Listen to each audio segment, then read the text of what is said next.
ನಮೋ ಅರಿಹಂತಾನಂ ನಮೋ ಸಿದ್ಧಾನಂ ನಮೋ ಆಯುರ್ಯಾನಂ नमो उवजायानं नमो लोभे सवसानं। जब लोग तलवराजन चंद्रप्रभु भगवान की जय। जब लोग गुरुदेव श्री गुरुनंद जी महाराज की जय। जब लोग गुरुदेव श्री गुरुभद्रनंद मुनि महाराज की जय। जय बोलो मम्मा आराध्य गुरु माँ आदिका आदित्य माताजी की जय। ಎಲ್ಲರಿಗೂ ಜೈ. ನಾವು ನಿನ್ನೆ ಸ್ವಾಧ್ಯಾಯ ಮಾಡಿದ್ವಿ. ಅದರಾಗ ನನಗೆ ಒಂದೆರಡು ಪ್ರಶ್ನೆಗಳು ಬಂದಾವ. ಏನಂತಂದ್ರೆ ಮೊದಲನೇ ಪ್ರಶ್ನೆ, ನಾವು ಮಹಾವೀರ ಭಗವಾನ್ರ ಪೂರ್ವ ಚರಿತ್ರೆಯನ್ನು ತಿಳ್ಕೊಳತ್ತಿತ್ತು. ಅದ್ರಾಗ ಒಂದು ಪ್ರಶ್ನೆ, ಫಸ್ಟ್ ಪ್ರಶ್ನೆ ಏನು ಬಂದಿತ್ತು ಅಂತಂದ್ರೆ, ಲಾಸ್ಟ್ ನಾ ಏನು ಹೇಳಿದ್ನಿ ಸ್ವಾಧ್ಯಾಯ ಮಾಡುವಾಗ, ಏನೇ ಇರಲಿ ನಮ್ಗೆ ಎಷ್ಟಾಗ್ತದೆ ಅಷ್ಟು ನಿಯಮ ಪಾಲಿಸೋದು ತ್ಯಾಗ ಮಾಡೋದು ಅಂತಾನೆ. ನಿಯಮ ಪಾಲಿಸೋದು ಅಂತ ಅಂದಿದ್ದೀನಿ ನಾನು. ಒಬ್ರು ಏನು ಪ್ರಶ್ನೆ ಕೇಳಾರಂದ್ರೆ, ನಾ ಹುಟ್ಟಿದಾಗಿಂದನೂ ಮಾಂಸ ತಿಂದಿಲ್ಲ, ನಾ ಹುಟ್ಟಿದಾಗಿಂದನೂ ಮದ್ಯ ಏನೂ ಸೇವನೆ ಮಾಡಿಲ್ಲ, ಭಕ್ಷ್ಯಗಳನ್ನು ಸೇವನೆ ಮಾಡಿಲ್ಲ, ನಾ ಡೈಲಿ ಬಸ್ಸಿಗೆ ಹೋಗ್ತೀನಿ, ಎಲ್ಲ ಮಾಡ್ತೀನಿ, ನಿಯಮ ಯಾಕೆ ತೊಗೋಬೇಕು, ನಿಯಮ ತೊಗೊಳಿಲ್ಲ ನಡೆಯೋದಿಲ್ಲನ ಅಂತ ಕೇಳಿದ್ರ. ಇಲ್ಲಿ ಒಂದು ಉದಾಹರಣೆ ತೊಗೊಳೋದ್ರಿ. ಏನಂತಂದ್ರೆ, ಒಂದು ಕಡೆ ದೊಡ್ಡ ಫ್ಯಾಕ್ಟ್ರಿ ಕನ್ಸ್ಟ್ರಕ್ಷನ್ ಆಗ್ತಿರ್ತೈತಿ, ಅಂದ್ರೆ ಕಟ್ಟಡ ನಿರ್ಮಾಣ ಆಗ್ತಿರ್ತೈತಿ. ಆ ಕಟ್ಟಡ ನಿರ್ಮಾಣ ಆಗುವಾಗ ಎಲ್ಲರೂ ಹೋಗಿ ಕೆಲಸ ಮಾಡ್ತಿರ್ತಾರೆ. ಅಲ್ಲಿ ಒಬ್ಬ ಹೊರಗೆ ಪಿಯೋನ್ ಅಥವಾ ಸೆಕ್ಯೂರಿಟಿ ಇರ್ತಾನೆ, ಇಲ್ಲಾಂದ್ರೆ ಒಬ್ಬ ಲೀಡರ್ ಇರ್ತಾನೆ. ಏನು ಮಾಡ್ತಿರ್ತಾರೆ ಕೆಲಸ ಮಾಡೋರ, ಅಲ್ಲಿ ಹೋಗಿ ರಿಜಿಸ್ಟರ್ ಮಾಡ್ತಿರ್ತಾರೆ. ಇವತ್ತೇನ್ರಿ ಕೆಲಸ ಸಿಗ್ತೈತೇನ್ರಿ, ನಂಗೆ ಹೊಟ್ಟೆ ಪಾಡಿಗೆ ನನಗೆ ಕೆಲಸ ಬೇಕಾಗಿತ್ತು ಅಂತೇಳಿ ಒಬ್ಬ ಮನುಷ್ಯ ಹೋಗಿ ರಿಜಿಸ್ಟರ್ ಮಾಡಿ ಒಳಗೆ ಕೆಲಸ ಮಾಡಕ್ಕೆ ಹೋಗ್ತಾನೆ. ಏನಂತ ರಿಜಿಸ್ಟರ್ ಮಾಡ್ಕೊತಾನೆ, ಅವನ ಹೆಸರು, ಡೇಟ್, ಯಾವತ್ತು ಡೇಟ್ ಹೋಗ್ಯಾನವ, ಟೈಮಿಂಗ್, ಯಾವಾಗ ಕೆಲಸ ಮಾಡಕ್ಕೆ ಒಳಗೆ ಹೋಗ್ಯಾನ, ಬಿಕಾಸ್ ಅದ್ರ ಬೇಸ್ ಮೇಲೆ ಅವ್ರಿಗೆ ಸ್ಯಾಲ್ರಿ ಸಿಗ್ತಿರ್ತೈತಿ. ಅದು ರಿಜಿಸ್ಟರ್ ಮಾಡಿ ಒಳಗೆ ಹೋಗ್ತಾನೋ. ಒಳಗೆ ಹೋಗಿ ಸಿಮೆಂಟ್ ಕೆಲಸ, ಇಟ್ಟಿಗೆ ಇಡೋದು, ಹಂಚು ಇಡೋದು ಎಲ್ಲ ಕೆಲಸ ಮಾಡ್ತಾನೆ. So all that. ಆಮೇಲೆ ವಾಪಸ್ ಬರುವಾಗ ಎಲ್ಲ ಕೆಲಸ ಮುಗಿತು, ಸಂಜೆ ಆಗ್ತೈತಿ. ವಾಪಸ್ ಬರ್ತಿರ್ತಾನೆ. ವಾಪಸ್ ಬರುವಾಗ ಏನು ಮಾಡ್ತಾನೆ, ಅವ್ರು ಸೇಮ್ ಆ ಸೆಕ್ಯೂರಿಟಿ ಪರ್ಸನ್ ಇರ್ತಾರಲ್ಲ ಅವ್ನ ಕಡೆ ಹೋಗ್ತಾನೆ. ವಾಪಸ್ ಔಟ್ ಟೈಮ ಎಷ್ಟು ಸಂಜೆ 6 ಗಂಟೆಗೆ ಹಿಂಗೆಲ್ಲ ಬರಿದ ಹೋಗ್ತಾನೆ. ಅವಾಗ ಅವಾಗ ಪೇಮೆಂಟ್ ಕೊಡ್ತಾರೆ. ಇವತ್ತು ಒಂದು ದಿನದ ಕೆಲಸ ಎಷ್ಟರಿಂದ, ಬೆಳಗ್ಗೆ 9 ಗಂಟೆಯಿಂದ 6 ಗಂಟೆ ತನಕ ನೀ ಕೆಲಸ ಮಾಡಿದಿ, ನಮ್ಮ ಈ ಕಟ್ಟಡ ಕಟ್ಟಾಕ ಹೆಲ್ಪ್ ಮಾಡಿದಿ, ನೀ ಕೆಲಸ ಮಾಡಿದ್ರೆ 1000-2000 ರೂಪಾಯಿ ಕೊಡ್ತಾರ. ಅವನು ಖುಷಿಯಿಂದ ಹೋಗ್ತಾನೆ. ಹಿಂಗೆ ಭಾಳ ಜನ ಮಾಡ್ತಿರ್ತಾರೆ.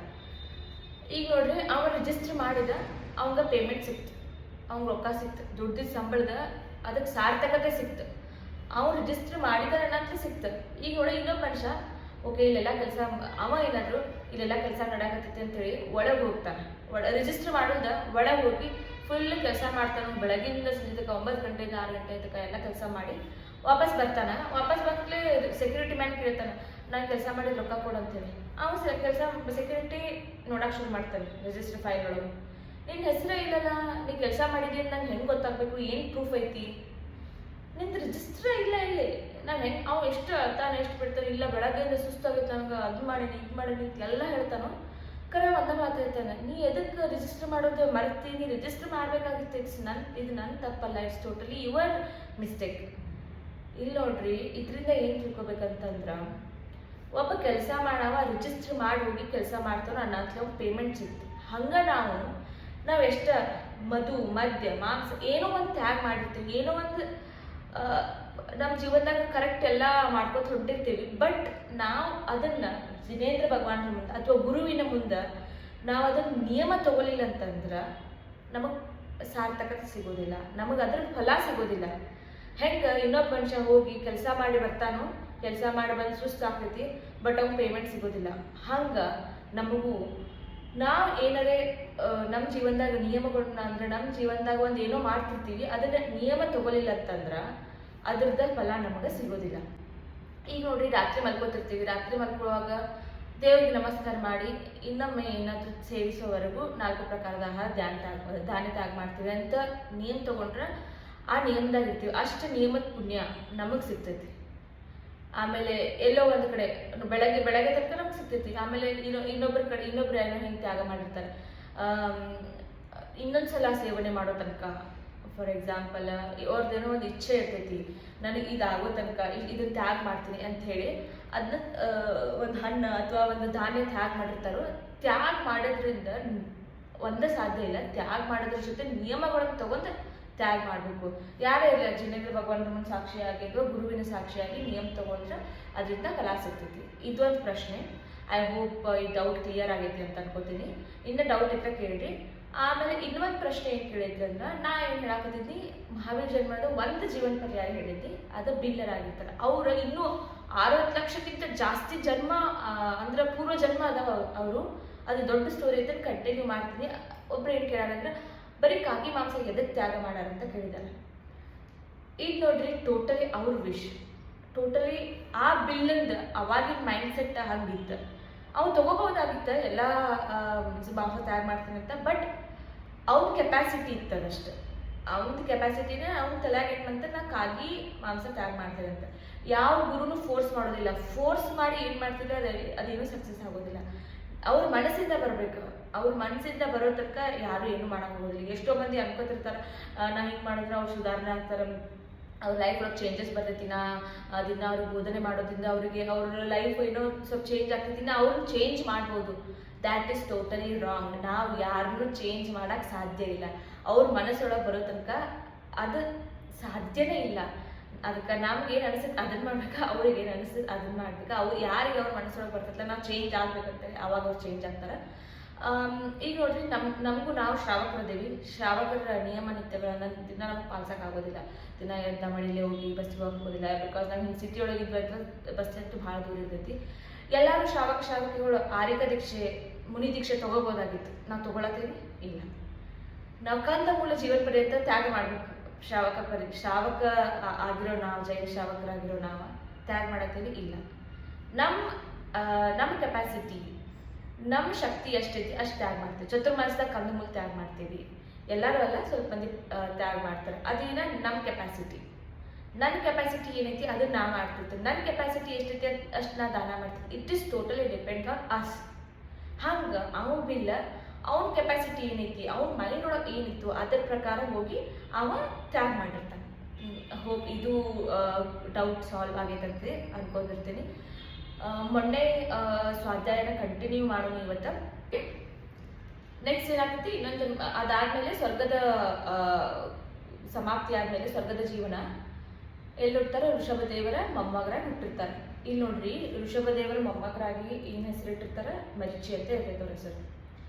ಶ್ರೀ ಋಷಭದೇವರು ದೀಕ್ಷೆ ತೆಗೆದುಕೊಂಡಾಗ ಕಚ್ಚ, ಮಹಾಕಚ್ಚ ಮುಂತಾದ 4,000 ರಾಜರು ಅವರೊಂದಿಗೆ ದೀಕ್ಷೆ ತೆಗೆದುಕೊಂಡರು. ನೋಡ್ರಿ, ಋಷಭದೇವರಿಗೆ ಅಷ್ಟೆಲ್ಲ ಅವ್ರಿಗೆ ಸಂಪತ್ತಿ ಇರ್ತೈತಿ, ಅಷ್ಟು ಆಸ್ತಿ ಇರ್ತೈತಿ. ಅವ್ರು ಒಬ್ರು ನರ್ತಕಿ ಡಾನ್ಸ್ ಮಾಡ್ತಿರ್ತಾರೆ. ಅಂದ್ರೆ ಅವ್ರ ದೀಕ್ಷೆ ತಗೊಳ್ಳೋದೊಂದು ಸನ್ನಿವೇಶ ಡಿಸ್ಕಸ್ ಮಾಡೋಣ ಈಗ. ಋಷಭ ತೀರ್ಥಂಕರ ಏನಂದ್ರೆ ಫಸ್ಟ್ ತೀರ್ಥಂಕರವ್ರ ಅವರಿಗೆ ಎದಕ್ಕೂ ಕಡಿಮೆ ಇದ್ದಿರ್ಕಿಲ್ಲ. ಅಷ್ಟು ಭರ್ಪೂರಿಯಾಗಿ ಅವ್ರ ಜೀವನ ಮಾಡ್ತಿರ್ತಾರೆ. ಅವಾಗ ಕಲ್ಪವೃಕ್ಷ ಇದ್ವಿ. ಕಲ್ಪವೃಕ್ಷ ಅಂತಂದ್ರೆ ಕಲ್ಪವೃಕ್ಷಗಳು ಗಿಡ ಇದ್ವಿ. ಅವಾಗ ಮನುಷ್ಯರು ದುಡಿಬೇಕಂತಿಲ್ಲ, ಏನೂ ಇಲ್ಲ. ಕಲ್ಪವೃಕ್ಷದ ಕೆಳಗೆ ಹೋಗಿ ನಮ್ಗೆ ಏನ್ ಬೇಕಂತ ಅನ್ಕೊಂಡ್ರೆ ಅವು ಗಿಡಗಳ ನಮ್ಗೆ ಪ್ರೊವೈಡ್ ಮಾಡ್ತಿತ್ತು ಎಲ್ಲ. ಬಟ್ ಆಮೇಲೆ ಅದು ನಶಿಸಿ ಹೋಗತ್ತವು ಕಲ್ಪವೃಕ್ಷ ಗಿಡಗಳೆಲ್ಲ. ಪಾಪ ಹೆಚ್ಚಾಗತ್ತೆ, ಹಂಗ ಹಿಂಗ ಅಂತೇಳಿ ಋಷಭ ತೀರ್ಥಂಕರಣ ಇದ್ದವ್ರ ಜನರಿಗೆ ಕೃಷಿ ಹೆಂಗ್ ಮಾಡೋದು, ಆರ್ಥಿಕವಾಗಿ ಹೆಂಗ್ ನಾವು ಬೆಳಿಬೇಕು, ವ್ಯಾಪಾರ ಹೆಂಗ್ ಮಾಡೋದು, ನಮ್ದು ಹಣಕಾಸಿನ ವ್ಯವಸ್ಥೆ ಹೆಂಗ್ ಮಾಡ್ಕೊಳ್ಳೋದು, ಇದನ್ನೆಲ್ಲ ಫಸ್ಟ್ ರೂಢಿಗೆ ತಂದಾರಣ ಋಷಭ ತೀರ್ಥಂಕರ. ನಾವೀಗ ಇಷ್ಟೆಲ್ಲ ಮಾಡ್ತಿರ್ತೀವಿ, ಹೊಲ ಮನೆ ಮಾಡ್ತೀವಿ, ಒಂದೇನೋ ಬಿಸ್ನೆಸ್ ತೆಗಿತೀವಿ, ಒಂದೇನೋ ಸ್ಟಾಕ್ ಒಳಗೆ ಹಾಕಿರ್ತೀವಿ, ಏನೇನೋ ನಾವು ಮಾಡ್ತಿರ್ತೀವಿ. ಇದನ್ನೆಲ್ಲ ಯಾರು ಮಾಡಿದಾರೆ ಅಂತಂದ್ರೆ ಋಷಭ ತೀರ್ಥಂಕರನ ನಮ್ಮ ಜೀವನದ ಸಾಧಿಸೋ ಉಪಾಯಗಳನ್ನು ಹೇಳ್ಕೊಟ್ಟಾರಣ ಋಷಭ ತೀರ್ಥಂಕರ. ಅವ್ರು ಇಷ್ಟೆಲ್ಲ ಮಾಡ್ತಿರ್ತಾರೆ, ಎಲ್ಲ ಚಲೋ ನಡೆದಿರ್ತೈತಿ. ಏನಾಗ್ತೈತಿ, ಒಂದ್ಸಲ ರಾಜಭೋಗದಾಗ ಬೋರ್ ಆಗ್ತಿರ್ತೈತಿ. ಈಗ ನಾವು ಈ ಜನ್ರೇಷನ್ದಾಗ ನಾವು ಬೋರ್ ಆಯ್ತಂದ್ರೆ ಎಲ್ಲ ಟ್ರಿಪ್ಪಿಗೆ ಹೋಗ್ತೀವಿ, ಅಥವಾ ಎಲ್ಲರೇ ಪಾರ್ಟಿಗೆ ಹೋಗ್ತೀವಿ, ಅಥವಾ ಎಲ್ಲರೂ ಸೇರಿ ಒಂದೇನೋ ಒಂದು ಪಾರ್ಟಿ ಮಾಡ್ತೀವಿ. ಕಿಟಿ ಪಾರ್ಟಿ, ಈಗಿನ ಮಹಿಳೆಯರಂತೂ ಕಿಟಿ ಪಾರ್ಟಿ ಮಾಡ್ತಿರ್ತಾರೆ. ಯಂಗ್ ಜನ್ರೇಷನ್ ಎಲ್ಲ ಪಬ್ಬ ಪಾರ್ಟಿಗೆ ಹೋಗ್ತಿರ್ತಾರೆ. ಅವಾಗ ಹೆಂಗಿತ್ತಂತಂದ್ರೆ ಬೋರ್ ಆಗತ್ತೆ, ಏನೂ ಯುದ್ಧ ಇರ್ತಿರ್ಲಿಲ್ಲ, ಏನೂ ಇರ್ಲಿಲ್ಲ ಅಂತಂದ್ರೆ ರಾಜ ನರ್ತಕಿಗಳು ಇರ್ತಾರ. ಅವ್ರನ್ನ ಕರೆಸಿ ರಾಜ್ಯಸಭಾದಾಗ ಡ್ಯಾನ್ಸ್ ಮಾಡಿಸ್ತಿರ್ತಾರೆ. ಅಂದ್ರೆ ಒಂದೇನೋ ಫಂಕ್ಷನ್ ಹಮ್ಕೊಳ್ತಿರ್ತಾರ, ಎಲ್ಲರಿಗೂ ಸ್ವಲ್ಪ ಮನೋರಂಜನೆ ಆಗಲಿ ಅಂತೇಳಿ. ಋಷಭ ತೀರ್ಥಂಕರು ಹಂಗ ಮಾಡ್ತಾರೆ. ಎಲ್ಲ ರಾಜ್ಯಸಭೆಯನ್ನ ಕೂಡಿಸಿ ರಾಜ ನರ್ತಕಿಯರನ್ನ ಕರೆಸಿರ್ತಾರೆ. ರಾಜ ನರ್ತಕಿಯರು ಡ್ಯಾನ್ಸ್ ಮಾಡ್ತಿರ್ತಾರ. ಅದ್ರಾಗ ಒಬ್ಬ ರಾಜ ನರ್ತಕಿ ಏನ್ ಮಾಡ್ತಿರ್ತಾಳ, ಡ್ಯಾನ್ಸ್ ಮಾಡ್ಕೊಂಡು ಸುಸ್ತಾಗಿ ಆಗಿ ತಲೆ ಚಕ್ಕರ್ ಬಂದ ಬಿದ್ದ್ಬಿಡ್ತಾಳ. ಎಲ್ಲರೂ ಹೋಗಿ ನೋಡ್ತಾರೆ. ಸ್ಟಾಪ್ ಆಗಿದ್ರೆ ಎಲ್ಲ ಏನು ನರ್ತನೆ ಮಾಡ್ತಿರ್ತಾರೆ, ಸ್ಟಾಪ್ ಆಗಿ ಎಲ್ಲರೂ ಹೋಗಿ ನೋಡ್ತಿರ್ತಾರಲ್ಲೇ, ಅಯ್ಯೋ ಏನಾಯ್ತು ನೋಡೋ ಒಟ್ಟಿಗೆ ಆಕೆ ಪ್ರಾಣ ಕಳ್ಕೊಂಡ್ಬಿಡ್ತಾರೆ. ಆ ಕ್ಷಣ ಋಷಭ್ ತೀರ್ಥಂಕರ ನೋಡ್ತಾರೆ. ಅವ್ರು ಇನ್ನು ರಾಜಾವಸ್ಥೆಯೊಳಗೆ ಇರ್ತಾರ. ಅವ್ರು ನೋಡ್ತಾರೆ, ಜೀವನ ನೋಡ್ರಿ ಎಷ್ಟಿತ್ತು, ನನ್ಗೆ ಇಷ್ಟೆಲ್ಲ ಐತಿ. ನಮ್ಮ ಎಲ್ಲಾರ ಸಲುವಾಗಿ ಅಕ್ಕಿ ಡ್ಯಾನ್ಸ್ ಮಾಡತ್ತಿದ್ಲು, ನಮಗೆ ಖುಷಿ ಪಡಿಸ್ಬೇಕಂತೇಳಿ ಅಕ್ಕಿ ಡ್ಯಾನ್ಸ್ ಮಾಡತ್ತಿದ್ಲ. ಅಕ್ಕಿ ಡ್ಯಾನ್ಸ್ನ ನಾವು ಖುಷಿ ಪಡತ್ತಿದ್ವಿ. ಹಂತಕ್ಕೆ ಅಷ್ಟು ಕಷ್ಟ ಪಡೋದ ಹಂತಕ್ಕಿಗೆ ಒಂದೇ ಒಂದು ಸೆಕೆಂಡ್ ಒಳಗೆ ಪ್ರಾಣ ಹೋಗ್ಬಿಡ್ತಕ್ಕಿದೆ. ಇನ್ನು ಅಕ್ಕಿ ನರ್ತನೆಯಿಂದ ನಾವು ಖುಷಿ ಪಡತ್ತಿದ್ವಿ, ನಾವೆಲ್ಲರೂ ಖುಷಿ ಪಡತ್ತಿದ್ವಿ. ನಮ್ಮ ಜೀವನ ಧಿಕ್ಕಾರ ಇರ್ತದೆ. ಇಷ್ಟೆಲ್ಲ ಇದ್ರೂ ಏನಿದೆ, ಸಂಸಾರ ಅನ್ನೋದ ನಶ್ವರ ಐತಂತೇಳಿ ಅದ ಮೂಮೆಂಟ್ ಒಳಗೆ ಅವರ ದೀಕ್ಷೆ ತಗೋತಾರ. ಅವ್ರ ಜೊತೆ ಇಲ್ಲಿ ನೋಡ್ರಿ ಮಹಾಕಚ್ಚ ಅಂತ ಹೇಳಿ 4,000 ರಾಜರು ಋಷಭ್ ತೀರ್ಥಂಕರ್ ಜೊತೆ ದೀಕ್ಷೆ ತಗೋತಾರೆ. ಆ ಸಮಯದಲ್ಲಿ ಮರೀಚಿಯು ದೀಕ್ಷೆ ತೆಗೆದುಕೊಂಡನು. ನೋಡ್ರಿ, ಮಹಾವೀರ ತೀರ್ಥಂಕರ ಋಷಭ್ ತೀರ್ಥಂಕರ ಮೊಮ್ಮಗ ಹುಟ್ಟಿರ್ತಾನೋ ಅವರು ದೀಕ್ಷೆ ತಗೋತಾರೆ. ಈಗ ನೋಡ್ರಿ, ಈಗ ಮಹಾವೀರ ತೀರ್ಥಂಕರ ಜೀವನ ಮತ್ತೆ ಸ್ಟಾರ್ಟ್. ಇನ್ನೊಂದು ದೀಕ್ಷಾ ಜೀವನ. ಬೇಸಿಗೆಯ ಕಾಲ, ಅಧಿಕವಾದ ಬಿಸಿಲು, ಭೂಮಿಯು ಕಾಯ್ದು ಕೆಂಡವಾಗಿತ್ತು. ಮರೀಚಿಯ ಶರೀರವು ಕಾಯ್ದು ಬೆವರು ಸುರಿಯುತ್ತಿತ್ತು. ನೀರಡಿಕೆಯೂ ಸಹ ಸಹಿಸಲು ಸಾಧ್ಯವಾಯಿತು. ಆದ್ದರಿಂದ ಮರೀಚಿಯು ದಿಗಂಬರ ದೀಕ್ಷೆಯನ್ನು ತ್ಯಜಿಸಿ ವೃಕ್ಷದ ತೊಗಟೆಯನ್ನು ಧರಿಸಿದನು. ನೋಡ್ರಿ, ದೀಕ್ಷೆ ತಗೊಂಡಿರ್ತಾರ. ದೀಕ್ಷೆ ತಗೊಳ್ಳೋದಂದ್ರೆ ಸಾಮಾನ್ಯ ಕೆಲಸ ಅಲ್ಲ, ತ್ಯಾಗ ಮಾಡ್ಬೇಕು, ಭಾಳ ಕಷ್ಟ ಇರ್ತಾವ. ಸಂಸಾರದಾಗ ಎಷ್ಟು ಕಷ್ಟ ಇರ್ತಾವಲ್ಲ ಅಲ್ಲೂ ಅಷ್ಟು ಕಷ್ಟ ಇರ್ತಾವ. ಏನು ದೀಕ್ಷೆ ತಗೊಂಡ್ಮೇಲೆ ಕಷ್ಟ ಪಡ್ತಿರ್ತಿಲ್ಲ, ಒಂದೊಂದು ಪ್ರತಿಯೊಂದಕ್ಕೂ ನಮ್ಗೆ ಪುಣ್ಯ ಫಲ ಆಗ್ತಿರ್ತೈತಿ. ಏನು ಮಾಡ್ತಾರೆ, ಬೇಸಿಗೆ ಕಾಲ ಇರ್ತೈತಿ, ಫುಲ್ ಬಿಸಿಲು ಇರ್ತೈತಿ. ಮರೀಚಿಕೆಯವರ ಬಾಡಿ ಫುಲ್ ಬೆವರು ಸುರಿತಿರ್ತೈತಿ. ನೀರಡಿಕೆ ಒಟ್ಟ ಸಹಿಸೋಕ್ಕಾಗಲಿಲ್ಲ ಅವ್ರಿಗೆ. ಅವ್ರು ಏನು ಮಾಡ್ತಾರೆ, ದಿಗಂಬರ ದೀಕ್ಷೆ ತ್ಯಾಗ ಮಾಡಿ ಗಿಡದ ಇರ್ತೈತಿಲ್ಲ, ಗಿಡದ ತೊಗಟೆ, ಗಿಡದ ಎಲೆ ಅದನ್ನೆಲ್ಲ ಬಾಡಿಗೆ ಕವರ್ ಮಾಡ್ಕೊತಾರೆ. ಉದ್ದವಾದ ಜಡೆಯನ್ನು ಬಿಟ್ಟನು. ಫುಲ್ಲು ಉದ್ದು ಕೂದ ಬಿಟ್ರ. ಕಂದ ಮೂಲಗಳನ್ನು ತಿನ್ನತೊಡಗಿದರು. ನೋಡ್ರಿ, ದೀಕ್ಷೆ ತಗೊಂಡ್ರವ್ರ ದೀಕ್ಷೆ ತ್ಯಾಗ ಮಾಡಿ ನೀರಡಿಕೆ ಸಹಿಸಕ್ಕಾಗತ್ತಿಲ್ಲ, ಬೇಸಿಗೆ ಸಹಿಸಕ್ಕಾಗತ್ತಿಲ್ಲ ಅಂತೇಳಿ ಡ್ರೆಸ್ ಹಾಕೊಂಡ್ರ ಗಿಡದ ಕಂದ ಮೂಲ ತಿನ್ನಕ್ಕೆ ಸ್ಟಾರ್ಟ್ ಮಾಡಿದ್ರ. ತನ್ನದೇ ಆದ ಸಾವಿರಾರು ಶಿಷ್ಯರನ್ನು ಮಾಡಿಕೊಂಡು ಸಾಂಖ್ಯ ಮತದ ಪ್ರಚಾರವನ್ನು ಆರಂಭಿಸಿದರು. ಇಲ್ಲಿ ನೋಡ್ರಿ, ಅವ್ರದ್ದಾದ ಒಂದು ಗುಂಪು ತಯಾರಿಸ್ಕೊಂಡ್ರು. ಅವ್ರದ್ದು ದೀಕ್ಷೆ ತ್ಯಾಗ ಮಾಡಿ ಅವರಾದ ಶಿಷ್ಯರನ್ನು ಮಾಡ್ಕೊಂಡು ಸಾಂಖ್ಯ ಮತವನ್ನ ಪ್ರಚಾರ ಮಾಡತೊಡಗಿದರು. ಸಾಂಸಾರಿಕ ಪದಾರ್ಥಗಳನ್ನು ತ್ಯಾಗ ಮಾಡಿದ್ದರಿಂದ ಮೃತ್ಯುವಿನ ನಂತರ ಬ್ರಹ್ಮ ಹೆಸರಿನ 5ನೇ ಸ್ವರ್ಗದಲ್ಲಿ ದೇವನಾದರು. ಮೃತ್ಯುವಿನ ನಂತರ ಅಲ್ಲಿ ಸಾವನ್ನಪ್ಪಿ ಅಲ್ಲಿ ಆಯುಕರ್ಮ ಮುಗಿದ್ಮೇಲೆ ಬ್ರಹ್ಮ ಹೆಸರಿನ 5ನೇ ಸ್ವರ್ಗದಲ್ಲಿ ದೇವರಾದರು. ಬ್ರಹ್ಮ ಅನ್ನೋ ಹೆಸರಿನ 5ನೇ ಸ್ವರ್ಗದಲ್ಲಿ ಅವ್ರು ದೇವರಾಗ್ತಾರೆ. ಅದಕ್ಕಂತಂದ್ರೆ ಅವ್ರು ಸಂಸಾರದ ಪದಾರ್ಥಗಳು ತ್ಯಾಗ ಮಾಡಿರ್ತಾರೆ ಅನ್ನೋ ಒಂದು ರೀಸನಿಂದ ಅವ್ರ ಎಲ್ಲಿ ಬ್ರಹ್ಮ ಅನ್ನೋ ಸ್ವರ್ಗದಾಗ ದೇವನಾಗ್ತಾರೆ. ಈ ಥರ ಇಷ್ಟು ಕೊಟ್ಟಾರ. ನೆಕ್ಸ್ಟ್ ಇನ್ನೊಂದು ಜೀವನ ಸ್ಟಾರ್ಟ್ ಆಗ್ತಿತ್ತು ಅವ್ರದ್ದು ಮರಣದ ನಂತರ. ಈ ಪುಸ್ತಕದಾಗ ಇದು ಕೊಟ್ಟಾರ. ನಾ ಇನ್ನೊಂದು ಕಡೆ ಓದಿದ್ದೀನಿ, ಇನ್ನೊಂದು ಕಡೆ ಕೇಳಿದ್ದೀನಿ. ಏನಂತಂದ್ರೆ ಮರೀಚಿಕೆ ಆಗಿರ್ತಾರಲ್ಲ, ಅವ್ರ ಪಾಪ ಎಷ್ಟು ಉದಯ ಆಗಿರ್ತೈತಂದ್ರ ಅವ್ರ ನಮ್ಮ ದೇವ್ರ ಕೈ ಎಲ್ಲ ಕಡದ ಅಂದ್ರ ಏನಾಗ್ತದ, ಋಷಭ ಅವ್ರದ್ದು ಎಷ್ಟು ಪಾಪ ಸಂಚಯ ಆಗಿರ್ತೈತಿ ನೋಡ್ರಿ. ಋಷಭ ತೀರ್ಥಂಕರದ ಕೇವಲ ಜ್ಞಾನ ಆಗಿರ್ತೈತಿ, ಸಮೋಶರಣ ರೆಡಿ ಆಗಿರ್ತೈತಿ. ಎಲ್ಲರೂ ಫುಲ್ ಖುಷಿಯಿಂದ ವಿಜೃಂಭಣೆಯಿಂದ ಫುಲ್ ಸೆಲೆಬ್ರೇಟ್ ಮಾಡ್ತಿರ್ತಾರ. ಸಮೋಶರಣದಾಗ ಒಳಗೆ ಹೋಗ್ತಾರ. ಋಷಭ ತೀರ್ಥಂಕರ ಮೊದಲನೆಯ ಮಗ ಚಕ್ರವರ್ತಿ ಭರತ.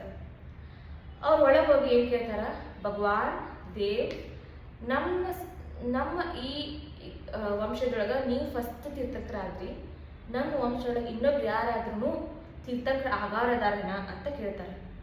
ಆ ಒಂದು ಕ್ವಶನ್ಗೆ ಋಷಭ ತೀರ್ಥಂಕರ ಏನಂತಾರಂದ್ರೆ, ಅವ್ರದ್ದು ದಿವ್ಯ ಧ್ವನಿ ಹೊರಡ್ತೈತಿ, ಭರತ, ನಮ್ಮ ವಂಶದಾಗ ನಿನ್ನ ಮಗ ಅಂದ್ರೆ ಮರೀಚಿಕೆ ಅವರಿದ್ದಾಗ 24ನೇ ತೀರ್ಥಂಕರ ಆಗ್ತಾರಂತ ಹೇಳ್ತಾರೆ. ಇದನ್ನು ಕೇಳಿದ ಮರೀಚಿಕೆ ಫುಲ್ ಅವರಿಗೆ ಅಹಂಕಾರ ಬರ್ತೈತಿ. ನಾ 24 ತೀರ್ಥಂಕರಾಗ ನಾ 24ನೇ ತೀರ್ಥಂಕರಾಗ ಅಹಂಕಾರ ಬೆಳೆದ ಅವ್ರು ನೋಡ್ರಿ, ಅವಾಗ ಅವ್ರಿಗೆ ಪಾಪ ಸಂಚಯ ಆಗ್ತೈತಿ. ದೀಕ್ಷೆ ತಗೋತಾರ, ದೀಕ್ಷೆ ತ್ಯಜಿಸ್ತಾರ. ಏನ್ ಮಾಡ್ತಾರಂದ್ರೆ, ನಮ್ಮ ಜೈನ ಧರ್ಮದ ತೀರ್ಥಂಕರ ಮೂರ್ತಿಗಳು ಇರ್ತಾರಲ್ಲ, ಅದನ್ನ ಕೈ ಎಲ್ಲ ಕಡದ ಚಾಕು ಚೂರಿ ಎಲ್ಲ ಕೊಡಕ್ಕೆ ಶುರು ಮಾಡ್ತಾರೆ ದೇವರಿಗೆ. ಅಂದ್ರ ನಮ್ಮ ದೇವ್ರನ್ನೆಲ್ಲ ಅವರ ಇನ್ನೊಂದು ದೇವರಾಗಿ ಪರಿವರ್ತನೆ ಮಾಡಿಸಿ ಅವ್ರದ್ದಾದ ಪಂಗಡವನ್ನ ಸ್ಟಾರ್ಟ್ ಮಾಡ್ತಾರೆ. ಅವಾಗಿಂದ ಮಿಥ್ಯಾತ್ವನ ಸ್ಟಾರ್ಟ್ ಆಗ್ತೈತಿ. ಕುರಿ ಆಡ ಎಲ್ಲ ಜೀವ ಹಿಂಸೆ ಮಾಡಕ್ಕೆ ಶುರು ಮಾಡ್ತಾರೆ. ಕಂದಮೂಲವನ್ನು ಸೇವನೆ ಮಾಡಕ್ಕೆ ಶುರು ಮಾಡ್ತಾರೆ. ಅವಾಗಿಂದ ಮಿಥ್ಯಾತ್ವ ಅನ್ನೋದು ಸ್ಟಾರ್ಟ್ ಆಗ್ತೈತಿ. ಹಿಂಗಂತೇಳಿ ನಾನು ಒಂದು ಪುಸ್ತಕದಾಗ ನಾನು ಒಂದ್ಸಲ ಪ್ರವಚನ ಕೇಳಿದ್ನಿ. ಅದರಿಂದ ಅವತ್ತಿನ ಮಿಥ್ಯಾತ್ವ ಸ್ಟಾರ್ಟ್ ಆಗ್ತೈತಿ. ಇಲ್ಲಿ ನೋಡ್ರಿ, ಆ ಪಾಪ ಸಂಚಯದಿಂದ ಅವ್ರು ಎಷ್ಟು ಭವ ಜನ್ಮದಾಗ ಎಷ್ಟೆಷ್ಟೋ ಕಷ್ಟ ಅನುಭವಿಸ್ತಾರ. ಮುಂದೆ ನೋಡೋಣ. ಮುಂದೆ ಏನಾಗ್ತೈತಿ ಅಂದ್ರೆ, ಬ್ರಾಹ್ಮಣ ಪುತ್ರ ಒಬ್ಬರ ಬ್ರಹ್ಮ ಸ್ವರ್ಗದಲ್ಲಿ ಆಯುಷ್ಯ ಮುಗಿದ್ಮೇಲೆ, ಬ್ರಹ್ಮ ಸ್ವರ್ಗದಾಗ ಹುಟ್ಟಿರ್ತಾರವ್ರ, ಮರೀಚಿಕೆ ಆದ್ಮೇಲೆ ಇಷ್ಟೆಲ್ಲ ಮಾಡ್ತಾರೆ ಪಾಪ ಸಂಚಯ ಆಗಿ. ಅದಾದ್ಮೇಲೆ ಬ್ರಹ್ಮ ಸ್ವರ್ಗದಾಗ ಆಯುಷ್ಯ ಮುಗಿತೈತಿ. ಅಲ್ಲಿಂದ ಕಪಿಲ ಬ್ರಾಹ್ಮಣ ಕಾಳಿ ಎಂಬ ಹೆಸರಿನ ಪತ್ನಿಗೆ ಪುತ್ರನಾಗಿ ಜನಿಸಿದನು. ಅಲ್ಲಿ ಏನಾಗ್ತೈತಿ, ಬ್ರಾಹ್ಮಣನ ಪುತ್ರ ಆಗಿ ಹುಡ್ತಾರವ್ರ. ಅವ್ರ ಪಪ್ಪ ಮಮ್ಮಿ ಹೆಸರು ಏನಂದ್ರೆ ಕಪಿಲ ಮತ್ತು ಕಾಳಿ. ಅವ್ರ ಹೆಸರು ಜಟಿಲ ಅಂತ ಹೆಸರಿಡ್ತಾರ. ಜಟಿಲವನ್ನು ಹೆಸರಿಟ್ಟರು. ದೊಡ್ಡವನಾದ ಮೇಲೆ ಪರಿವಾರಿಕ ಸಾಂಖ್ಯ ಸನ್ಯಾಸಿಯಾದರು. ಸಾಂಸಾರಿಕ ವಸ್ತುಗಳನ್ನು ತ್ಯಾಗ ಮಾಡಿದನು. ಮೃತ್ಯುವಿನ ನಂತರ ಸೌಧರ್ಮ ಸ್ವರ್ಗದಲ್ಲಿ ದೇವನಾದನು. ನೋಡ್ರಿ, ಬ್ರಾಹ್ಮಣರ ಮಗ ಹುಡ್ತಾನ, ದೊಡ್ಡವನಾದ್ಮೇಲೆ ಪರಿವಾರ್ಜಿಕ ಸನ್ಯಾಸಿ ಆಗ್ತಾರವ್ರ. ಸನ್ಯಾಸಿ ಆಗಿದ್ರಿಂದ ಸಂಸಾರ ವಸ್ತುಗಳು ತ್ಯಾಗ ಮಾಡ್ತಾರೆ. ಸಂಸಾರ ವಸ್ತು ತ್ಯಾಗ ಮಾಡೋದ್ರಿಂದ ಸೌಧರ್ಮ ಸ್ವರ್ಗದಲ್ಲಿ ಮತ್ತೆ ದೇವರಾಗ್ತಾರೆ. ಇವತ್ತಿಗೆ ಇಷ್ಟ ಸಾಕ. ನೋಡ್ರಿ, ಪಾಪ ಕರ್ಮ ಅನ್ನೋದು ಯಾವ ತೀರ್ಥಂಕರನ್ನು ಬಿಟ್ಟಿಲ್ಲ, ಯಾವ ದೇವ್ರನ್ನೂ ಬಿಟ್ಟಿಲ್ಲ, ನಮ್ಮನ್ನು ಬಿಡೋದಿಲ್ಲ. ಡೆಫಿನೆಟ್ಲಿ ಅವಾಗ ತೀರ್ಥಂಕರ ಅಷ್ಟು ಕಷ್ಟ ಅನುಭವಿಸಿದಾರೆ. ನಾವೆಷ್ಟು ಕಷ್ಟ ಅನುಭವಿಸ್ತೀವಿ. ನಾವು ಎಷ್ಟೋ ಜನ್ಮದೊಳಗೆ ಪಾಪ ಕರ್ಮ ಎಲ್ಲ ಮಾಡಿ ನಮ್ಗೆ ಈ ಮನುಷ್ಯ ಜನ್ಮ ಸಿಕ್ಕೈತಿ, ಅದ್ರೊಳಗೆ ಜೈನ ಧರ್ಮ ಸಿಕ್ಕೈತಿ. ನಾವು ಭಾಳ ಅಂದ್ರೆ ಭಾಳ ಪುಣ್ಯ ಮಾಡೀವಿ. ಈ ಪುಣ್ಯ ಹಿಂಗೆ ನಮ್ಮ ಜನ್ಮಾಂತರ ಬರ್ಬೇಕಂತಂದ್ರೆ ನಾವು ದೇವರ ಆರಾಧನೆ ಮಾಡ್ಬೇಕು. ನಾವು ಧರ್ಮದಾಗ ಏನೇನು ಹೇಳಲ್ಲ ಅದನ್ನೆಲ್ಲ ಸ್ವಲ್ಪ ಮಾಡೋಣ. ಭಾಳ ಫುಲ್ ಎಲ್ಲ ಮಾಡೋದು ಬೇಡ. ನಮ್ಗೆ ಎಷ್ಟು ಆಗ್ತದೆ ಅಷ್ಟೆ. ಯಾರು ನಮ್ಗೆ ಇಷ್ಟೆಲ್ಲ ಮಾಡ್ರಿ ಹಂಗಂತ ಯಾರೂ ಹೇಳೋದಿಲ್ಲ. ನಮ್ದು ಶಕ್ತಾನುಸಾರ 1% ಮಾಡಿದ್ರೂ ಸಾಕು. ದಿನ 1% ಮಾಡೋದ್ರಿಂದ ನಮ್ಗೆ ಹಂಗೆ ಪ್ರಚೋದನೆ ಆಗ್ತೈತಿ. ಹಂಗ ಸ್ವಲ್ಪ ಜಾಸ್ತಿ ಮಾಡ್ಕೊತ ಹೋಗೋಣ. ಇವತ್ತಿನ ಸ್ವಾಧ್ಯಾಯ ಸಮಾಪ್ತಿ ಮಾಡೋಣ. ಏನಾದರೂ ಪ್ರಶ್ನೆಗಳಿತ್ತಂದ್ರೆ ಪ್ರಶ್ನೆಗಳನ್ನ ಕೇಳ್ಬೋದು. ಎಲ್ಲರಿಗೂ ಜೈ ಜೈ.